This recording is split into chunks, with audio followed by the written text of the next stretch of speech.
When I first saw the pictures, my heart sank. My wife, Sarah, had posted cozy pictures of herself and her ex, Mark, on her social media.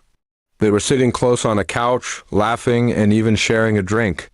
The caption, "If you're jealous, that's your problem," was written under the images. It was like a slap to the face. I thought we were happy.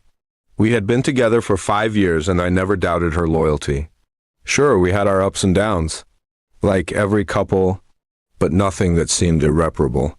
We had recently moved in together and were even talking about starting a family, but now all of that felt like a lie. I tried to brush it off, thinking it was nothing. Maybe just a nostalgic moment between old friends. But the more I looked at those pictures, the more uneasy I felt.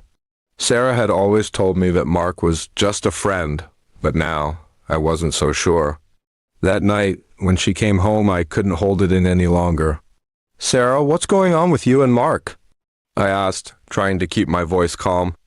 She smiled, almost too casually. "Oh, come on, it's nothing. You're overthinking this. We've known each other for years, and I just thought it would be fun to reconnect. Nothing more to it." I wanted to believe her, but the doubt gnawed at me. Why post those pictures? And why the comment about jealousy? She rolled her eyes. "You're the one making it a big deal. It's not my problem if you're insecure. I thought you trusted me." Her words stung. Insecurity? Was that how she saw me? I wasn't insecure, I was hurt. I wanted to tell her that, but I couldn't find the right words.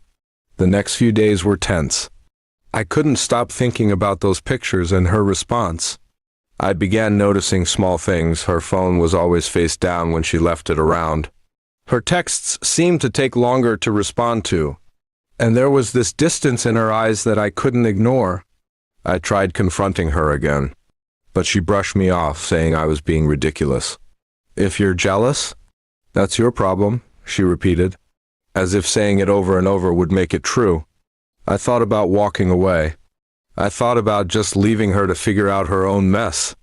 But I loved her. I had to know if my fears were justified. One afternoon, I decided to take matters into my own hands. I went through her phone while she was in the shower. What I found made my heart stop. There were several messages between Sarah and Mark, messages that were flirtatious, even suggestive. She had been lying to me all along. I felt betrayed, not just by her, but by everything I thought we had built together. I waited until she got out of the shower and confronted her with the evidence. Her face turned pale when she saw what I had found. She tried to deny it at first, but the guilt was written all over her face. "I didn't mean for it to go this far," she whispered. "It just happened. Mark and we reconnected, and I didn't know how to stop it. I was shaking both from the anger and the heartbreak. So, all these years, I was just some guy you kept around while you were messing with your ex?" "No," she said quickly. "I love you. I didn't want to hurt you, but it didn't matter anymore. The trust was gone. The bond we shared had been broken, and there was no going back. I realized then that I had to leave. Not just for my own peace, but because I deserved better. I packed my things that night. When I walked out the door, Sarah stood there, frozen in disbelief. But I didn't look back. There was no point in staying where I wasn't wanted, where I wasn't truly loved.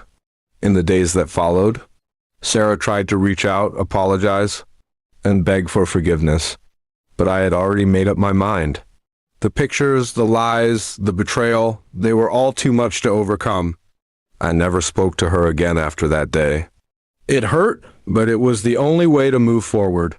There was no room in my life for someone who didn't respect me, who would rather play games with an ex than cherish the man who loved her. And as for her comment, "If you're jealous, that's your problem," it was no longer my problem. It was hers.